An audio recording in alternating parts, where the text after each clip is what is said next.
دن اور رات کا جو مکالمہ ہوا یہ بات آپ یاد رکھیں گے سر،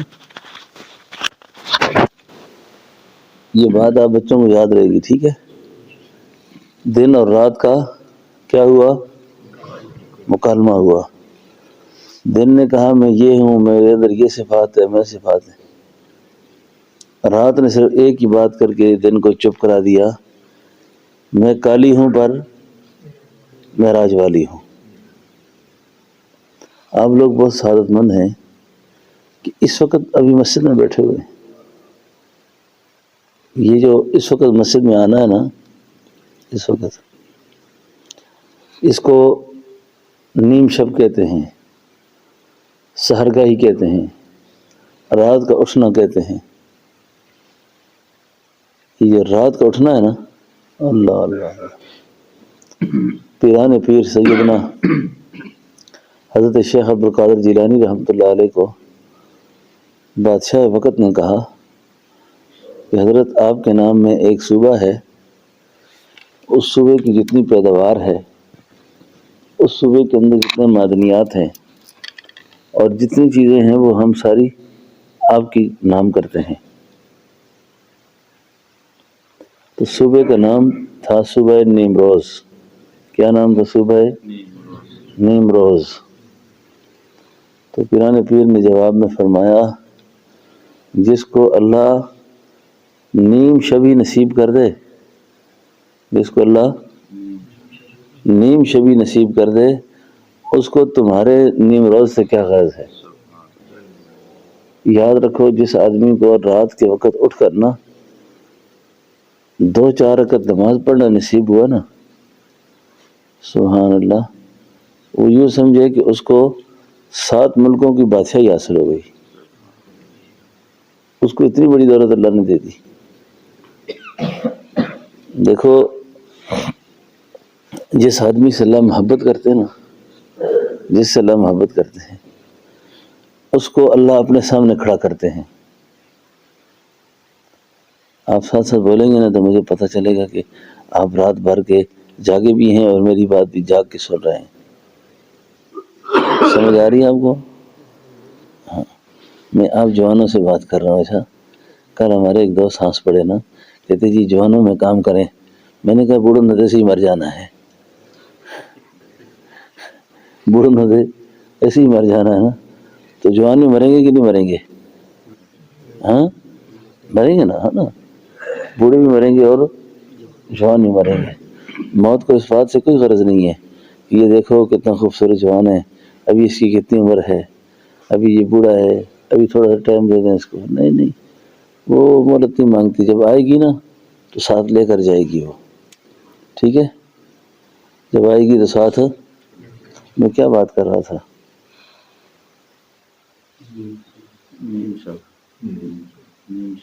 اگر کیا کی تھی، میں ساتھ ساتھ امتحان لوں نا تاکہ مجھے پتہ چلے کہ استاد سارے جاگ رہے ہیں کہ سوئے ہوئے ہیں۔ جہاں سے میں نے بات چھوڑی ہے وہ جگہ کون سی ہے ڈاکٹر صاحب؟ ہاں، یہ جو 2-4 رکعت نماز کی توفیق اللہ جس کو دے دے نا، اور اپنے سامنے کھڑا ہونے کی توفیق دے دے، یہ محبت کی علامت ہے۔ کس کی علامت ہے؟ محبت کی علامت ہے۔ وہ ایک شقیق بلخی ایک اللہ والے گزرے ہیں، زندگی میں اللہ نے ہدایت کیسے دی اور زندگی کا رخ کیسے بدلا۔ خادمہ تھی نا، خادمہ، گھر کی نوکرانی باندھی، یہ خرید کے لائے، تو وہ دن بھر خدمت کرتی گھر کی، اور رات آئی تو وہ مسلح پہ کھڑی ہو گئی، مسلح پہ کھڑی ہوئی، اور مسلح پہ کھڑے ہو کر اس میرے سامنے آئیں گے تو بات سمجھ آئے گی آپ کو۔ پھر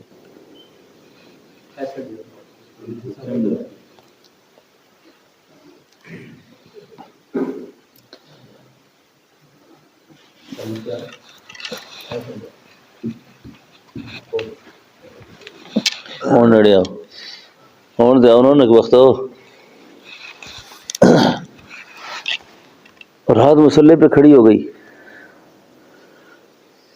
مسلح پہ جب کھڑی ہو گئی نا تو مصلی پہ کھڑے ہو کر وہ 2-4 رکعت نماز پڑھی اس نے، تو اس کے بعد وہ دعا کرتی ہے، اور دعا میں کہتی ہے اے اللہ تجھے جو مجھ سے محبت ہے، تجھے جو مجھ سے، میں اس محبت کا واسطہ اور وسیلہ پیش کرتی ہوں، اللہ میرا ایک کم کر دے، اللہ یہ میرا ایک کم کر دے، اللہ میرا مقصد پورا کر دے۔ تو شقیق بلخی کہنے لگے اللہ تجھ سے محبت کرتا ہے؟ کیا کہہ رہی ہو یہ؟ خدا کو تجھ سے محبت ہے؟ اس نے کہا ہاں خدا کو مجھ سے محبت ہے۔ کہ کس طرح محبت ہے آپ سے؟ اور میں اگر اللہ کو مجھ سے محبت نہ ہوتی تو اللہ اس وقت مجھے مصلی پہ کھڑا نہ کرتا اور تجھے میٹھی نیند نہ سلاتا، تجھے سلایا اور مجھے اپنے سامنے کھڑا کیا۔ یہ اس بات کی دلیل ہے کہ اللہ مجھ سے محبت کر رہا ہے۔ ایک تو آپ جتنے لوگ یہاں بیٹھے ہو نا، اس بات پہ اللہ کا شکر ادا کریں کہ آپ سب سے اللہ نے محبت کی ہوئی ہے، اور اگر یہ محبت نہ ہوتی نا تو اس وقت ٹھنڈ ہے، لوگ تو سوئے ہوئے ہیں گھروں میں، اور آپ کے بارے میں حدیث میں آتا ہے کہ جو اندھیروں میں بکثرت مسجد جانے والے ہوں ان کو پورے پورے نور کی خوشخبری دو، ان کو نور کی خوشخبری دو۔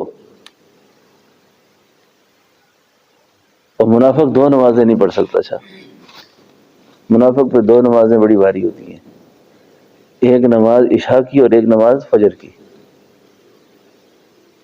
یہ انتہائی اٹھنا مشکل ہوتا ہے اس میں۔ اور جس کو اللہ فجر کی نماز بھی اور عشاء کی نماز دونوں جماعت سے نصیب کر دیں، حدیث شریف میں آتا ہے کہ جس طرح اس نے ساری رات اللہ کی عبادت کی، ساری رات اللہ کی عبادت کی، ساری رات وہ اللہ کے آگے جاگا۔ آپ حضرات بڑے خوش نصیب ہو، اللہ نے مسجد میں آنے کی توفیق دی، سب کو مسجد میں آنے کی توفیق دی، اور جس کو مسجد میں آنے کی توفیق ہو گئی اس کے لیے اللہ کا در کھل گیا ہے۔ اچھا، اللہ کا در اس کے لیے، ہاں، ایک اللہ والے تھے نا، بعد میں اللہ نے ان کی زندگی بدلی۔ ایک غلام چلتے چلتے مسجد کے پاس سے نا، مسجد کے پاس سے اس غلام نے کہا مجھے نماز پڑھنی ہے۔ ہاں، انہوں نے کہا جاؤ پڑھ کے آ جاؤ، میں انتظار کرتا ہوں۔ وہ جب مسجد میں گیا نا، اس نے نماز کی نیت باندھی تو اس کو نماز کے اندر بڑا مزہ آ گیا، مصروف ہو گیا نماز میں۔ اب جب اللہ کے دربار میں کھڑا ہوا تو باہر اس کا جو بادشاہ کا دربار تھا وہ تو ختم ہو گیا اس کے سامنے، کہ میں نے بڑے آدمی کے ساتھ جانا ہے کہیں۔ جب اللہ کے سامنے کھڑا ہوا، لمبی وقت اس نے نماز پڑھی، تو باہر سے اس کے سردار نے، آقا نے، چودھری صاحب نے آواز دی اس کو، اور کون تجھے باہر نہیں آنے دے رہا؟ کس نے تجھے روک رکھا ہے؟ کیوں نہیں آتے باہر؟ بتا اس کو، میں سیدھا کر دوں اس کو، کون تجھے روک کے رکھا ہوا ہے کسی نے؟ اس نے آگے سے جواب دیا بادشاہ سلامت، مجھے باہر وہ نہیں آنے دیتا جو آپ کو اندر نہیں آنے دیتا، جو آپ کو یہ جو اندر آئے ہو نا، یہ بادشاہ کے دربار میں ایسی داخلہ نہیں ہوا۔ اچھا، ایسے ہی نہیں آنا ہوا، یہ بن بلائے کوئی کسی کے گھر جاتا ہے؟ کوئی بن بلائے کسی کے گھر نہیں جاتا۔ تو یہ اللہ کا انعام ہوتا ہے کہ جس کو اللہ اپنے گھر میں بلاتے ہیں۔ اللہ نے اپنے گھر میں بلایا، اور یہ بغیر دعوت کے ہم نہیں آئے ہوئے، اللہ نے ہماری دعوت کی ہے، اللہ نے بلایا ہمیں، ٹھیک ہے نا؟ تو جس کو اللہ تعالیٰ اپنے گھر آنے کی توفیق دے دیں، اس کا مطلب یہ ہے کہ اللہ ہم سب سے راضی ہیں، اللہ ہم سب سے، ہاں، اس نعمت پہ اب شکر ادا کرو۔ حدیث شریف میں آتا ہے کہ جو آدمی فجر کی نماز نہیں پڑھتا نا، آج کل آپ دیکھتے ہیں نا گھروں میں پریشانیاں ہیں، ٹینشن ہے، ہر آدمی ہر وقت غصے میں ہے، گھر بھی ہے اس کے پاس، کھانے پینے کے سامان بھی ہیں، بس تھوڑا سا ادھر ادھر ہو تو صاحب کا موڈ بگڑا ہوتا ہے ہر وقت۔ یہ کیوں ایسا ہے؟ حدیث شریف میں آتا ہے کہ جو آدمی فجر کی نماز نہیں پڑھتا نا، فجر کی نماز نہیں پڑھتا تو شیطان اس کے کانوں میں پیشاب کر دیتا ہے. شیطان اس کے کانوں میں کیا کرتا ہے؟ بولو. اس کے کانوں میں پیشاب کر دیتا ہے. اب جس کے کانوں میں شیطان نے پیشاب کیا ہو اس کو سکون آ جائے گا؟ نہیں آئے گا کبھی بھی اس کو. تو اگر آپ یہ چاہیں، میں یہ چاہوں نا کہ ہمارے دماغ فریش رہیں، تازہ رہیں، صاف رہیں، تو اس کے لیے یہ ہے کہ ایک تو نماز کا بہت اہتمام کریں. جسے اللہ نے ابھی آپ کو توفیق دی ہے نا، اس وقت آپ مسجد میں بیٹھے ہوئے ہیں، سبحان اللہ، یہ بہت خوبی کی بات ہے. یہ معمولی بات نہیں ہے، معمولی بات نہیں ہے کہ اللہ نے آپ کو مسجد میں لایا اور اللہ نے اپنے سامنے کھڑا کیا. ٹھیک ہے نا؟ اس وقت آپ بادشاہ کے خاص دربار میں بیٹھے ہوئے ہیں. اور اگر آج ہمیں اس نفع کا پتہ چل جائے نا، نفع کا، کہ میں فجر کی نماز پڑھوں اور فجر کی نماز کے بعد میرے کتنے مسئلے حل ہونے ہیں، اور فجر سے اشراق تک کیا بٹتا ہے مسجد میں، کیا تقسیم ہوتا ہے، تو ہماری عورتیں، بچے، بوڑھے، جوان اس وقت سویا کوئی نہ ہو، ان کو پتہ چلے ملتا کیا ہے اس وقت. اب ملنے کا جو وقت ہے نا، اس وقت سارے سوئے پڑے ہیں اور دن کو پریشان ہوتے ہیں، جی آٹا مہنگا ہو گیا، جی چینی مہنگی ہو گئی ہے، جی گھر کے خرچے نہیں چلتے، کیا کریں. اور تقسیم کے وقت تم سوئے پڑے تھے، اب گلا کرتے ہو. اما فاطمہ تو زہرا کا نام سنا ہے سب نے نا؟ بولو نا ذرا، اما فاطمہ تو زہرا، نبی علیہ الصلوۃ والسلام کی صاحبزادی سیدہ فاطمہ تو زہرا رضی اللہ عنہا، آپ فجر کی نماز پڑھ کر سو گئی، فجر کی نماز پڑھ کر سو گئی. تو اللہ کے حبیب صلی اللہ علیہ وسلم نے پاؤں کے انگوٹھے سے پکڑا اور انگوٹھے کو پکڑ کے فرمایا، بیٹی اٹھ، بیٹی فجر سے اشراق تک کا سونا رزق کو تنگ کر دیتا ہے. فجر سے اشراق تک کا سونا رزق کو کیا کرتا ہے؟ تنگ کرتا ہے. اب جو فجر پڑھ کر سوئے تو اس کو یہ فرمایا جائے، اور جو فجر نہ پڑھے، جس کو پرواہ ہی نہیں ہے فجر کی نماز کی، جس کو خیال ہی نہیں ہے کہ میں نے اللہ کے سامنے کھڑا ہونا ہے، جی، تو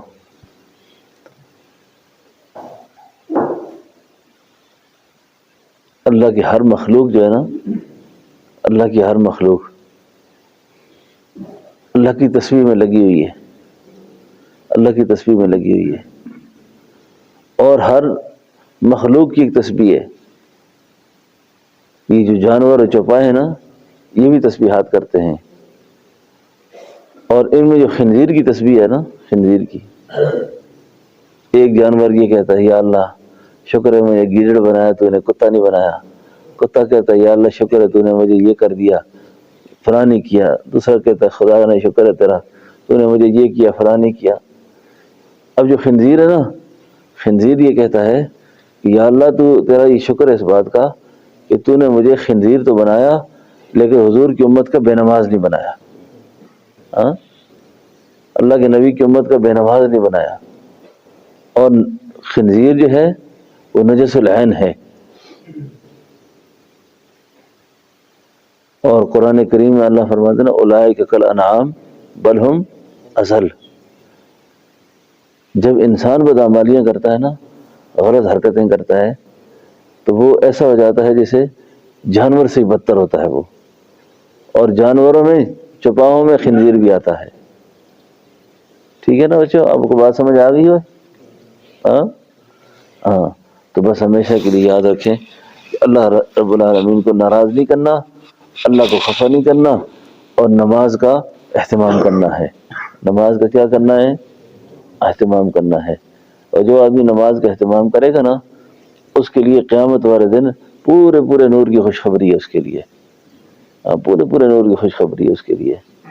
اور جو نماز نہ پڑھے، اس کا اسلام سے کوئی تعلق نہیں ہے، اس کا دین سے کوئی تعلق نہیں ہے. ایک اللہ والے تھے نا، آپ بچے اس بات کو یاد رکھو. اچھا، ایک اللہ والے تھے، اور میں پوچھوں گا، آپ سو رہے ہیں، میں پھر پوچھوں گا، آپ سو رہے ہو کہ جاگ رہے ہو؟ آپ کو کہہ رہا ہوں میں، انہوں کہنا پیا اور تیرے کو پوچھنا میں پھر گل یاد رکھی اچھا میں پہلے کیا بڑھیا نے تو مر جانا ہے یہ گلا جوانا نہ کرنی بڑھیا نے بھی مر جانا ہے. جوانا مرنا ہے کہ نہیں مرنا؟ مرنا ہے نا. ہاں کوئی جوان مریا دیکھے اس میں نہیں دیکھا؟ ہاں بس جاگ رہے ہو تھوڑے جیسا. ایک اللہ والے دی ملاقات شیطان کے ساتھ ہوئی نا. کس کے ساتھ ہوئی؟ یہ تسی شیطان لفظ سنے نا بابا جی؟ کہ بہت بڑا شیطان ہے یار، یہ بہت بڑا شیطان ہے. اس طرح کہنا نا فلانا بڑا شیطان آدمی ہے. وہ اللہ والے کی ملاقات کس سے ہوئی؟ شیطان سے ہوئی. شیطان نے کہا یار کوئی مجھے ایسا وظیفہ بتاؤ یار میں بھی شیطان بننا چاہتا ہوں. کوئی ایسا وظیفہ بتاؤ کہ میں کیا بننا چاہتا ہوں؟ شیطان. شیطان بڑا خوش ہو گیا. کوئی ایسا آدمی بھی دنیا میں ہے جو شیطان بننا چاہتا ہے؟ تو شیطان نے کہا پھر آپ کو دو کام کرنے ہیں. کتنے کام کرنے ہیں؟ بولو کتنے کام کرنے ہیں؟ شیطان نے کہا دو کام کرو گے تو شیطان بن جاؤ گے. کتنے کام کرو گے؟ دو. پہلا کام یہ کرنا ہے کہ جھوٹ بولنا ہے. کیا کرنا ہے؟ جھوٹ بولنا ہے. اور دوسرا کام یہ کرنا ہے نماز نہیں پڑھنی. دوسرا کام کیا کرنا ہے؟ بس سمجھو دو کام تم نے کر لیے شیطان بن جاؤ گے. اس اللہ والے نے اسی وقت کھڑے ہو کر توبہ کر دی. اے اللہ آج کے بعد یہ دونوں کام نہیں کرنے میں نے. آج کے بعد یہ دونوں کام میں نے کون کون سے؟ جھوٹ بولنا اور نماز کا چھوڑنا. شیطان نے کہا تیری بھی توبہ ہے پھر میری بھی توبہ ہے. آج کے بعد ایسا وظیفہ میں نے بھی نہیں بتانا کسی کو. سمجھ آئے گا تانو بھائی؟ آج کے بعد ایسا وظیفہ پھر میں نے بھی کسی کو نہیں بتانا. یعنی کتنے وظیفوں سے بڑا شیطان بنتا ہے؟ بولو سارے ایک دفعہ بول لو نہیں یار. مجھے پتہ چلے گا کہ آپ میری بات سمجھ گئے ہیں. کتنے وظیفوں سے بندہ شیطان بنتا ہے؟ پہلا نمبر ایک وظیفہ کون سا ہے؟ جھوٹ بولنا. اور دوسرا وظیفہ نماز. تو آپ نے اور میں نے آج اللہ سے وعدہ کرنا ہے کہ یا اللہ یہ دونوں کام ہم نہیں کریں گے. ٹھیک ہے نا انشاءاللہ؟ آج جھوٹ بھی نہیں بولیں گے اور نماز بھی نہیں چھوڑیں گے. نماز بھی نہیں چھوڑیں گے. یقین جان سو نماز چھوڑ دی نا بس اس آدمی کا کچھ بھی نہیں بچتا. اچھا فجر کی نماز چھوڑ دی زور سے پہلے موت آ گئی. اوہو ایک فرض حکم باقی رہ گیا اس پر. زور کی نماز نہیں پڑھی عصر سے پہلے مر گیا. عصر نہیں پڑھی مغرب سے پہلے مر گیا. تو یہ کل اللہ کے سامنے کیسے کھڑا ہوگا؟ یہ سمجھو نا. تو ایک نماز انسان کو بہت سی برائیوں سے نکال دیتی ہے. اب آپ کہتے ہیں جی میری نماز پڑھنی بڑی مشکل ہے میں کیا کروں؟ بچوں کے لیے بڑی مشکل ہے کیا کریں؟ میں آپ کو ایک خاص وظیفہ عرض کرتا ہوں. انشاءاللہ گھر سے بے نمازی ختم ہو جائے گی. یہ گھر میں لڑائیاں نہ کیا کرو. اچھا یہ بوڑھے جو ہوتے ہیں نا گھر میں جا کے لڑائی شروع کر دیتے ہیں. نماز کی دعوت لڑائی سے نہیں دینی کسی کو، جھگڑے سے نہیں دینی کسی کو. نماز کی دعوت پیار سے دیں. اچھا اور بچوں کو یہ تاکید کرو کہ وہ باوضو رہا کریں. کیا کریں؟ باوضو رہا کریں. بس بندہ باوضو رہنے کی کوشش کرے نا انہوں اللہ نماز کی توفیق دے دینے نے. بس اتنی تاکید کرو بس ناپاک نہیں رہنا. بس جڑا بدن ناپاک غسل تو محروم. ٹھیک ہے نا. غسل وی تاخیر یہ عورتوں کا نام جڑا ہے نا خاص طور پہ کار عورت جڑی بے نماز ہوتی ہے نا. میں اللہ والے کو یہ گل سنی ہے کہ بے نمازی کے بڑے اسباب جتنے بھی ہیں نا ان میں اسباب میں سے کوئی 70-80% حرام کھانے کا حصہ ہے. کس کا جی؟ حرام. سود ہو گیا، رشوت ہو گئی، کسی نے مال غصب کر لیا، وراثت پہ بیٹیاں نو بھڑا نو محروم کر دیتا. یہ جڑا مال ہوتا نا یہ حرام ہوتا ہے. اس حرام کے اثرات اس گھر کے اندر عبادات نہیں چل سکتی پھر. اور 10-20% ایسا جڑا نا یہ بے نمازی دوندا ہے. جس گھر میں نماز نہیں ہے نا وہ عورت روٹی پکاندی ہے ناپاکی نال اس لقمے کا جڑا اثر ہے نا اس سے اثر دی وجہ تو بندے نماز کی توفیق نہیں آتی. ایک اللہ والے فرمانے لگے اپنی بیوی سے، بیوی کہنے لگی حضرت آپ کی جتنی ساری نمازیں ہیں نا یہ رات کا اٹھنا ہے یہ میری وجہ سے ہے سارا. یہ تسی اٹھ کے مسجد میں آئے ہو نا یہ بیوی صلی اللہ والے نے کہنے لگی یہ میری وجہ تو ہے. انہوں نے فرمایا تیری وجہ تو کیوں ہے؟ انہوں نے کہا کل تسی پڑھ کے وکھائے ہو، پھر کل تسی فجر دی نماز پڑھ کے وکھا لے ہو. کہ جی کیوں خیر ہوا ہے؟ اگلے دن آیا جی تو اس نے وضو نہیں کیتا، نماز بھی نہیں پڑھی اور بزرگوں کو روٹی پکا کر دے دی. بزرگوں نے رات روٹی کھائی ہو لمبے چوڑی نیند پہ چلے گئے. سورج کی کرنیں آنکھوں پہ لگی تو آنکھ کھلی. اس اللہ والی خاتون نے پوچھا سناؤ آپ کیوں کھڑے نہیں ہوئے آپ رات اللہ کے سامنے؟ آپ تو کہہ رہے تھے میں کھڑا ہوتا ہوں. نے کہا جب سے میں آپ کے نکاح میں آئی ہوں اس وقت سے کبھی میں نے آپ کو بے وضو روٹی بنا کر نہیں دی، ناپاکی کے ساتھ روٹی بنا کر نہیں دی. یہ اس نماز کا اور وضو کا اثر تھا کہ آپ نماز کے لیے جاتے تھے. تو تقریباً 80% بے نماز ہونے کی وجہ حرام خوری ہے. حرام اے پرواہ نہ کرنی کس کا مال ہے کس کا نہیں ہے، بھائی چلائی جاؤ کام. ویکھیا جانے نے اللہ غفور الرحیم ہے ہمیں بھی، سمجھے نا گل. تو 20% ایسا یہ گھر کی ناپاکی کا ہے. تو عورتوں کو بھی اس بات کو سمجھائیں، اس کا مذاکرہ کیا کریں گھر میں کہ طہارت کا بہت خیال رکھیں. اور جو عورت نماز نہیں پڑھتی نا اس کو بھی لڑائی جھگڑا نہ کریں اس سے. اس کو کہو بس تو بوضو رہا کر پہلے. کیا کر بوضو رہا کر. جو نوجوان نماز نہ پڑھے نا اس کو کہو بوضو رہا کر. بس ایک دفعہ اس کو وضو کی عادت پڑ گئی نا انشاءاللہ وہ نمازی ہو جائے گا. ٹھیک ہے نا، وہ نمازی ہو جائے گا. تو اللہ پاک سے دعا ہے کہ اللہ پاک ہم سب کو عمل کی اور سمجھ کی